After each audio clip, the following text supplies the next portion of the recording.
Alors, la troisième table ronde, la négociation en amont. Je demandais à Nicolas Gransart, avocat associé FIDAL Bretagne, de me rejoindre, Philippe Vanny, qu'on a vu tout à l'heure, et Marine Nossereau, donc directrice des affaires juridiques et fiscales de la coopérative agricole, et Marie Buisson, directrice du pôle compétitivité, directrice juridique de l'ANIA. Merci à tous les quatre.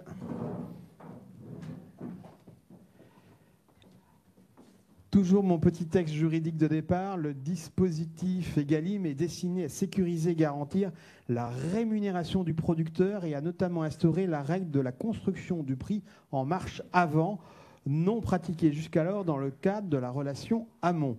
À cet effet, le contrat écrit et l'initiative de sa rédaction dévolue au producteur sont devenus la règle. Des dispositifs de protection du niveau de rémunération de l'agriculteur, indicateurs de coûts de production, indicateurs de prix de marché, indicateurs de qualité, etc., sont venus compléter tout en alourdissant ce dispositif. Et je laisse la parole au cabinet FIDAL. Qui prend la parole? C'est Nicolas. Merci Yves. Là, j'ai envie de dire qu'on est au cœur du réacteur pour Egalim. On est vraiment au cœur du réacteur avec cette notion de négociation en avant du prix en partant de ce qui est le prix de la matière agricole. Et c'est le fondement même de ces lois Egalim de venir protéger la rémunération du producteur agricole. Là, on va être tout de suite face à une difficulté, hein, et c'est ce que Léonard disait tout à l'heure sur les entreprises qui peuvent avoir des difficultés à s'emparer du cadre législatif et du droit positif.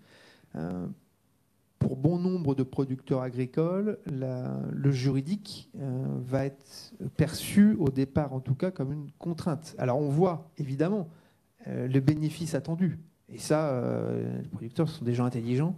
Ils le voient, ils l'ont anticipé et ils ont vu aussi certains aspects très positifs qu'il peut y avoir dans l'application du texte. Par contre, et ce sont aussi des gens très pragmatiques, les producteurs agricoles, ils voient aussi la difficulté et la complexité de mettre en œuvre les dispositions juridiques, même si elles peuvent avoir des effets positifs pour eux.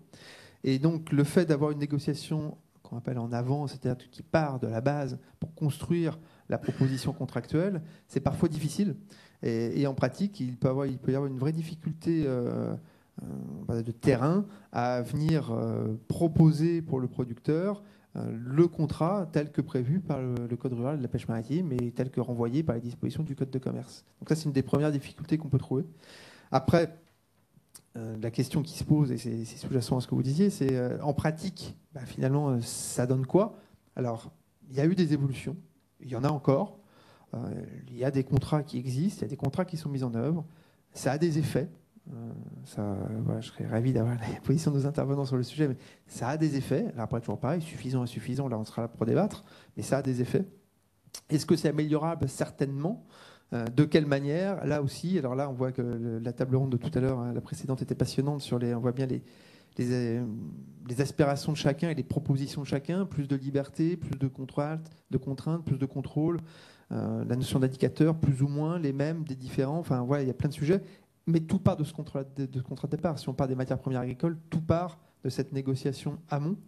Et c'est vrai qu'il faut sans doute, dès le départ, prendre en compte ce qu'est le quotidien d'un producteur agricole, quelle que soit sa taille, et voir quelle est sa logique pour pouvoir voir ce qu'il est capable de produire comme contrat et de proposer comme contrat à ses interlocuteurs. Et si on est capable de définir déjà ce socle minimum, alors sans doute on pourra avoir une base de négociation qui sera appréhendable par chacun. Mais voilà, j'ai déjà anticipé sans doute des propos qui vont être tenus plus tard. Je rajouterais donc globalement l'histoire. Pourquoi est-ce qu'on a fait ça? Et pourquoi est-ce que le contrat écrit aujourd'hui donc est la règle? Parce qu'on va demander au producteur de rédiger un contrat, de prendre l'initiative donc du contrat, alors même, comme tu l'as dit Nicolas, qu'il n'en est pas forcément désireux et qu'il n'en a pas forcément donc la capacité.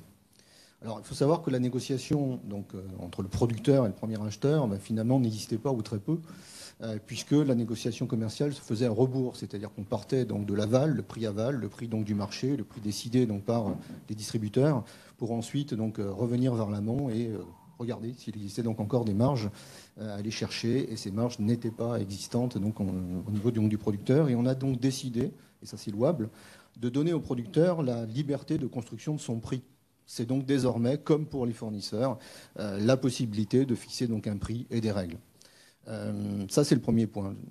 Le point après, donc absolutiste, peut-être qui a posé difficulté, c'est qu'on n'a pas laissé, comme le faisait donc la loi donc de modernisation de l'agriculture et de la pêche, donc elle est MAP en 2010, elle n'a pas permis le switch, c'est-à-dire donc la capacité pour donc un producteur de confier donc à l'acheteur le soin de rédiger donc le contrat. Et c'est bien là le problème. Alors pourquoi on l'a fait? Parce qu'on s'est dit que si le puissant allait rédiger le contrat, manifestement, il n'allait le faire que pour lui, que pour ses propres intérêts. Et là, on a un vrai sujet qui se complique avec des règles qui deviennent de plus en plus rigoristes, celle de durée minimale donc des contrats. C'est-à-dire que les contrats donc, durent un minima 3 ans, entre 3 et 5 ans, avec des clauses de révision automatique. Très difficile d'imaginer ce qui peut se passer déjà la première année. Alors imaginez la deuxième et la troisième. Et pourtant, c'est la règle donc, de base, c'est donc le principe qui fait que quand on regarde finalement ce qui s'est passé, on a quasiment une règle qui est devenue une exception, puisque donc toutes les exceptions ont été prises par les filières qui se sont absous, donc globalement, donc de cette réglementation, puisqu'on leur avait permis donc de le faire. Et on voit notamment que la plupart des filières végétales n'y sont pas. Donc Marie, tu en parleras peut-être. Et là, on est en situation finalement donc d'échec. Alors, ça ne veut pas dire qu'il faut arrêter, bien évidemment, la rédaction du contrat amont et des réflexions sur l'amont, et surtout donc ne pas laisser perdurer donc la construction du prix en marche avant. Mais il faut très certainement lui donner la souplesse requise, et ça, ce sera peut-être l'élément de notre dernière table ronde. Alors Marie et Marine, toutes les deux finalement la même question. La contractualisation amont est-elle effective aujourd'hui? Laquelle de vous deux veut bien répondre en premier? Bon, je pense qu'on aura des visions différentes. Déjà, bonjour à toutes et tous et excusez-moi pour mon retard lors de la première table ronde. Sur la contractualisation amont, nous, c'est quelque chose qu'on a évidemment toujours soutenu à l'ANIA. C'est le principe clé de la marche en avant du prix. Tout doit partir du producteur agricole. L'objectif de la pluriannualité, l'objectif c'était vraiment de garantir une stabilité, une visibilité pour le producteur agricole, surtout avec les investissements que ces derniers ont à faire. Donc ça, c'est vraiment important. Après, le sujet, est-ce que c'est efficace ou non? Finalement, on a tellement d'exemptions aujourd'hui que la plupart des filières échappent à cette marche en avant du prix et cette contractualisation obligatoire.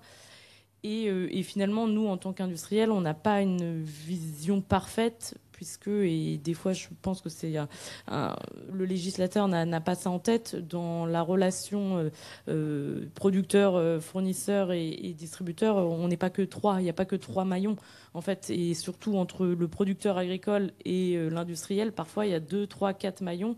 Et donc, c'est là où aussi on a des difficultés d'avoir une contractualisation qui soit pleine et entière, et surtout quand on a une exemption qui finalement est dès le début, pour le producteur agricole, si la filière a demandé l'exemption. Donc voilà, après, c'est encore une fois, je pense que c'est aussi l'état d'esprit, quand bien même il n'y a pas de contractualisation obligatoire, c'est l'état d'esprit de marche en avant et de sanctuarisation de la MPA tout au long de la relation de l'amont à l'aval qu'il faut bien avoir en tête. Marine, pour la coopération agricole. Oui, ça marche. Ouais. Ok. Peut-être de façon préliminaire, rappeler quand même qu'il y a quelque chose d'assez peu logique à exiger qu'une contractualisation, c'est-à-dire une règle de droit, une règle formelle, règle un problème économique. Il faut quand même se souvenir qu'à l'origine, la contractualisation, ça a été imposé, enfin, ça a été utilisé pour essayer de donner aux agriculteurs de la visibilité dans le temps. Parce qu'effectivement, il y a assez peu de contractualisation à l'amont. J'exclus de ça les coopératives agricoles qui, par nature, contractualisaient justement sur la durée, raison pour laquelle elles en étaient exclues. Et en fait, on a, à un moment donné, perverti l'outil en en faisant non plus un élément de stabilité pour lutter contre les aléas. Si vous regardez toutes les lois agricoles d'avant 2010, c'est uniquement ce dont on parle, c'est juste de donner de la durée. Et on a voulu en faire un instrument de maîtrise de l'économie du contrat. Et là, quand même, on a drôlement complexifié le débat. Parce que, effectivement, j'ai jamais vu, moi, que signer un contrat, ça règle la question de son équilibre. Et ce qui est très surprenant, alors moi j'ai exercé longtemps en tant qu'avocat autrefois dans les relations commerciales, et puis quand je suis arrivée à la coopération agricole, découvrant un peu plus évidemment les relations à l'amont et l'amont agricole, etc., j'ai eu l'impression qu'on allait peut-être sortir. Moi j'avais vécu la loi Galland, la NRE, le truc, machin, etc. Et je me disais, chouette, voilà un secteur où je vais pas. Alors ça est en fait extraordinaire, alors on a quand même constaté que dans les relations industrie-commerce, ça n'avait pas servi à équilibrer les relations. On s'est dit, bah tiens, il y a un problème à l'amont agricole, elles ne sont pas équilibrées. Ce qu'on va faire, c'est qu'on va prendre la même mauvaise recette et on va voir comment est-ce que ça fonctionne. Alors, j'avoue que moi, j'ai eu un regard assez critique là-dessus. Alors ça, je suis désolée pour cette petite parenthèse, mais elle est très sincère, elle n'est pas totalement... je ne suis pas absolument certaine qu'elle engage la coopération agricole, mais plutôt Marine Nossereau. Mais le fait est quand même qu'il faut à un moment donné, faire attention à ce qu'on demande aux juridiques. Donc voilà, donc sur la contractualisation, je vais quand même répondre à votre question, il y a effectivement une complexité à l'amont agricole qui fait qu'il y a certains secteurs qui fonctionnent très bien, et je pense aux céréales, hein, avec des indicateurs mondiaux, sont des commodités. Il y a un commerce mondial des céréales qui n'a pas besoin des Galim, qui n'a pas eu besoin des Galim, et qui s'est dit, quand ils ont vu arriver le système, pourquoi est-ce qu'on va déséquilibrer tout notre système en faisant un truc franco-français, alors qu'on a quelque chose qui fonctionne avec des aléas agricoles. C'est pas vous que j'ai expliqué que la mauvaise récolte de cette année, par exemple, a forcément impacté le commerce français des céréales, par exemple. Donc, bien sûr que c'est pas parfait, parce que de toute façon, il y a plein de raisons qui font que c'est pas parfait, mais en tout cas, ça fonctionne. Donc, ils n'ont pas besoin des indicateurs. Donc, il faut faire attention à une vision un peu trop intellectuelle du sujet où on se dit oh là là, c'est compliqué, il y a des exceptions partout. Alors là, je suis en fruits et légumes, ça marche comme ci. Là, je suis en céréales, ça marche comme ça. Ah oui, mais pas la viande. Ah bon, mais alors tout le monde se dit vous avez fait quoi? Vous n'avez pas joué le jeu. C'est la France. Non, c'est aussi l'agriculture et ce sont les produits. Enfin, on n'a pas des conditions de marché qui sont les mêmes. Donc ça, c'est vraiment important. Après, évidemment, pour ce qui concerne plus les coopératives agricoles, elles ont un système qui effectivement est d'emblée contractualisé et pour toutes les productions.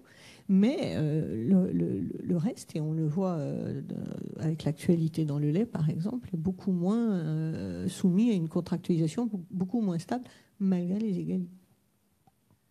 Alors pour toutes les deux également, une double question. Quels sont les points bloquants et n'y a-t-il pas un risque d'effet boomerang? C'est-à-dire, plus la loi sera rigoureuse, mettra de la rigueur dans les contrats, cela ne va-t-il pas pousser certains acteurs à acheter tout simplement, à s'approvisionner à l'étranger? Je pense que vous avez la réponse dans vos questions. C'est sûr qu'il faut être hyper vigilant à ce que avec une surtransposition, qu'on ait en effet des acteurs qui se disent pas bon bah je vais aller m'approvisionner à l'étranger. Il y avait on en parlera peut-être l'histoire de la date butoir amont. Voilà, qui est un souhait notamment de la FNSEA. Nous, on voit des risques en termes économiques qui sont très clairs et qui feraient qu'à un moment donné, si tout le monde achète au même moment, il y aurait un déséquilibre sur le marché et que du coup, les acheteurs iraient potentiellement s'approvisionner à l'étranger et on pourrait avoir des problématiques concurrentielles très importantes. Donc ça, c'est certain. Donc, enfin, voilà, tout est en fait qu'une question d'équilibre hyper fragile, mais en même temps, on comprend les problématiques de l'amont agricole et c'est en fait beaucoup de choses reposent sur la relation et la négociation aval. Hein. Nous, notre position en tant qu'industriel, c'est qu'on doit mieux acheter et on souhaite mieux acheter auprès de l'amont agricole et en même temps, on a un distributeur qui souhaite lui le mieux acheter possible, c'est-à-dire au prix le plus bas. Mais il y a un moment donné où voilà, il y en a qui veulent. Nous, on veut juste le juste prix au milieu et pour pouvoir rémunérer correctement l'amont agricole et aussi passer les bons prix et les bons passer son tarif auprès du distributeur. Donc c'est la problématique de toute façon de la filière alimentaire et des 15 lois qu'on a depuis 15 ans. Hein. On n'arrive pas, en fait, on pense que c'est la loi qui va réguler la chose. C'est peut-être pas là la clé de la réussite, en tout cas de notre filière alimentaire. Alors Pour ce qui concerne les coopératives agricoles, il y a quand même un point extrêmement important à souligner, justement, dans votre question, c'est qu'effectivement, on voit bien qu'il y a un dépositionnement de la consommation des produits français. Ça, c'est assez net déjà, et ça, c'est quelque chose que ressentent, justement, que les distributeurs connaissent bien et sur lequel ils nous ont beaucoup alertés tous.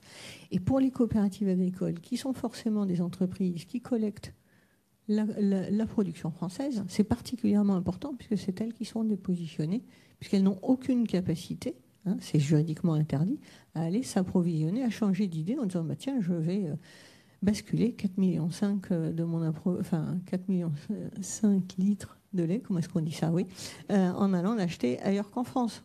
Parce que ça, c'est quelque chose que nous, on ne peut pas faire. Donc c'est très important parce que cet effet pervers, cette épée de Damoclès sous laquelle on marche, elle est très importante pour l'agriculture française. Pas seulement pour les industriels coopératifs français, c'est que ça va forcément, ça rejaillit nécessairement sur les producteurs français. Et ça, c'est un point très important. Donc le juge de paix, c'est le consommateur. Ce n'est pas la grande distribution, en réalité, elle négocie. C'est le consommateur. Et le consommateur, on le voit bien, il ne supporte pas un certain niveau de dépenses dans l'alimentaire. Là, on voit bien qui gagne des parts de marché, la grande distribution. La peur du gendarme, ça peut fonctionner. Est-ce que les contrôles aujourd'hui mis en œuvre sont-ils de nature à conduire à cette contractualisation ? Alors, peut-être là-dessus, nous, on a un point de vue, puisqu'on est à la fois à l'amont et à l'aval agricole. Nous, on constate qu'il y a quand même beaucoup de contrôles, en particulier beaucoup de contrôles des coopératives, et c'est pas du tout de la paranoïa, c'est le fait que sans doute on est... c'est ce qu'on nous a beaucoup dit, un peu plus visible que d'autres sur l'amont agricole. Donc on a vraiment fait plutôt l'objet de plus de contrôles, puisqu'on est un peu plus organisé, on va dire. Donc il y a eu pas mal de contrôles, et nous on est soumis à 2 types de contrôles. Le contrôle, je dirais, de droit commun de la DGCCRF, avec une spécificité qui est que la DGCCRF avertit le Haut Conseil de la coopération, qui est notre organe de tutelle, pour qu'ensuite il se prononce sur l'existence ou la non-existence des effets similaires. Et par ailleurs, un contrôle annuel régulier par le HCCA, donc ce Haut Conseil de la coopération agricole, et une révision quinquennale des coopératives. Donc sur le sujet contractualisation, si vous voulez, je ne peux pas vous parler de peur du gendarme pour les coopératives, parce qu'elles sont tout à fait habituées à être contrôlées. Et les contrôles des GCCRF qui sont ajoutés au contrôle du HCCA et de la révision le confirment, enfin le démontrent.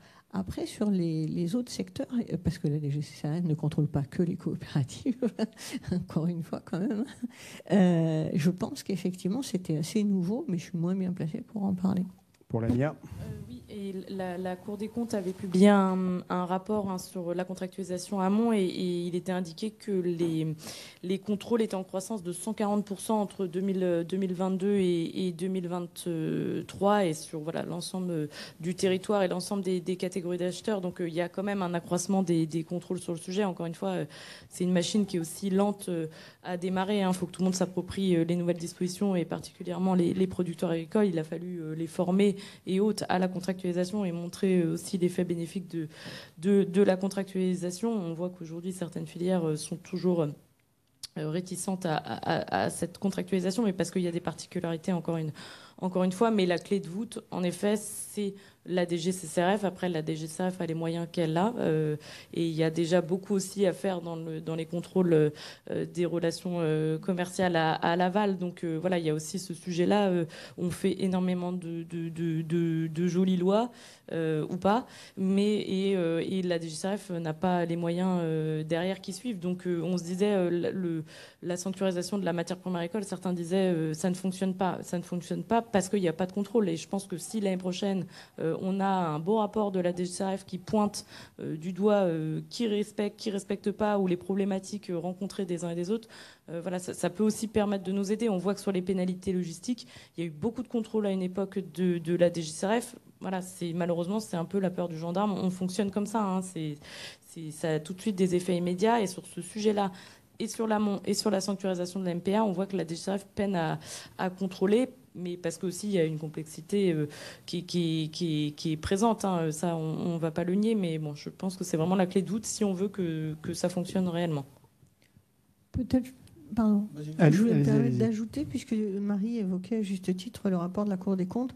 Moi, je trouve que je m'inscris un petit peu en faux sur le rapport de la Cour des comptes sur un détail, qui est que la Cour des comptes déplore qu'il n'y ait pas eu suffisamment d'amendes, qu'il n'y ait pas eu de sanctions qui soient données. Moi, je trouve qu'au contraire, c'est vraiment la preuve que l'autorité de contrôle a agi en cherchant la mise en conformité et la pédagogie sur la difficulté, sur la complexité de la réglementation dont on parle. Quel est le but de contrôler? Alors surtout à l'amont agricole, je veux dire, se retrouver à pénaliser les acteurs de l'amont agricole qui ont déjà des marges absolument ridicules. C'était pas le but en fait, et je pense qu'au contraire, enfin moi j'étais assez surprise en fait que la Cour des comptes déplore comme ça qu'il n'y ait pas de sanctions, et c'est repris par un certain nombre de députés, etc. On voit ça parfois, et je trouve que c'est dommage qu'on ne comprenne pas que justement sur des révolutions comme celle-là, parce que c'était quand même une législation assez complexe, on ne laisse pas le temps aux opérateurs, et que la pédagogie fait parfois plus. Nous, par exemple, sur notre système de contrôle avec le HCCA dont je parlais, on constate que sur le top 200, en tout cas on a des statistiques là-dessus, le top 200 des coopératives, quand la révision souligne une anomalie, quelque chose qui fonctionne mal, sachant que la révision ne met pas d'amende, hein, c'est notre système à nous particulier, il y a 100% de mise en conformité. Alors moi je préfère qu'il y ait une mise en conformité plutôt qu'il y ait une amende. Ouais, c'est ce que je voulais dire, Marine. Donc là, on est tout à fait en phase. Les contrôles sont, non, au contraire.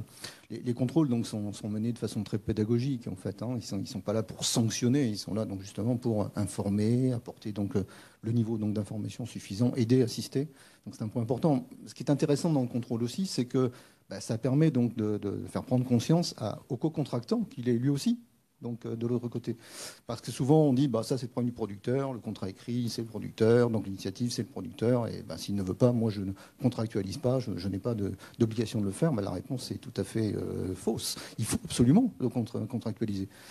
Et donc la sanction elle est partagée, elle est aussi bien donc côté donc producteur, quand elle existe, que donc côté donc acheteur. Donc déjà il y a une sensibilisation plus large au panel donc des co-contractants de ce qu'est cette réglementation et de ce que doit être donc la réglementation. Et ça, on sait donc très bien, et c'est aussi donc français, que tant qu'on n'a pas vu véritablement le contrôle, finalement, on ne voit pas nécessairement donc la loi qui l'amène. On attend. On attend. Et là, je crois que le temps a été donc donné. Les coopératives, tu l'as dit, sont très, très, très auditées. En fait, elles le sont annuellement de par leur statut, mais elles le sont aussi donc de par les contrôles. Et tous les contrôles que nous avons pu donc nous mener ou en tout cas assister pour le compte de nos clients montrent que finalement on va vers toujours donc une amélioration, vers quelque chose de positif et effectivement une grande pédagogie. Je le dis aussi parce que Madame Deveigne est là et qu'elle pourra donc sans doute conforter ses propos. Pas de complément sur cette thématique. Merci à tous les quatre d'être intervenus ce matin pour cette 3e table ronde.